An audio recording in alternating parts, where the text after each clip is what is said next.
noon. Hindi, honestly, hindi pa yata ako nag-artista noon. And then yung experience ko noon, sabi ko nga, nung pinanonood ko siya, sabi ko, horror to kasi ang liwanag, glossy, di ba, makulay. Di ba, kadalasan pag horror, madilim. Saka parang, umpisa pa lang sineset up ka ninyo na nakakatakot. Pinanonood lang ako mag-isa sa bahay. And then after that, maya-maya, nararamdaman ko, natatakot na ako. Sabi ko, hindi ko yata kaya panoorin mag-isa. Binuksan ko tuloy yung ilaw sa bahay. And then after that, hindi ko siya makalimutan. Kaya nung dumating yung time na nakita kami ni Ate Chris na nagpo-promo ko ng movie namin ni Sarah, inausap ko siya, sabi ko, Ate Chris, sabi ko, gawin natin yung feng shui, sabi ko ganun. Kasi sabi ko, gusto ko siyang gawin. Sabi niya, sige, itatanong ko kay Direk Chito, ganyan. Sige natin, Chris, sabi mo natin, pagtulong-tulungan natin. And then after that, natuloy.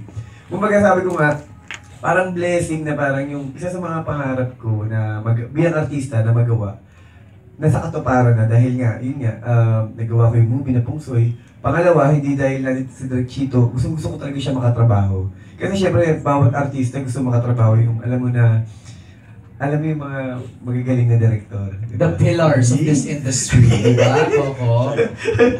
Yun, di ba, parang sabi ko, pero syempre, para sa akin yung expectation, nire-ready ko na yung sarili ko. Sabi ko parang, first time ko dito makakatikim siguro ng talak, mura, o ano. Syempre, inaano ko na parang Direk Chito yun, di ba? Kumbaga parang isa sa mga institusyon ng mga director na parang alam mo na mahuhusay.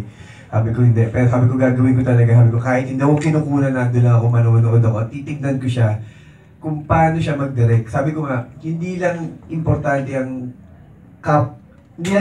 mga artista may chemistry. Dapat ang artista at director may chemistry rin. Para alam nyo kung ano yung gusto nyong puntahan o gusto nyong palabasin nyo sa pelikula nyo. Tama. Ayun po. Pero so, nakatikim ka nga ba? Hindi naman. Okay.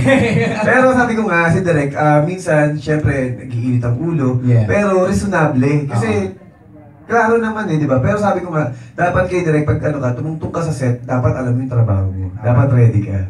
Tama. Coco, alam mo kanina nung wala ka, kinakwento ni Direk, is medyo apprehensive siya sa mga lalaki pag sumisigaw.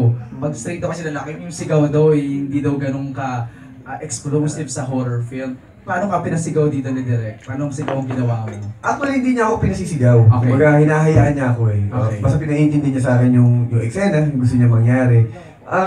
Ako sa akin nga, ang pangit naman parang bilang lalaking magtitili ako, parang ang awkward. Sabi ko nga, I think para sa akin yung gesture, saka yung sa mata, di ba nakikita naman, di ba, lalo ng lalaki, hindi naman sisigaw yan na di ba? Pero nararamdaman mo dun sa tao.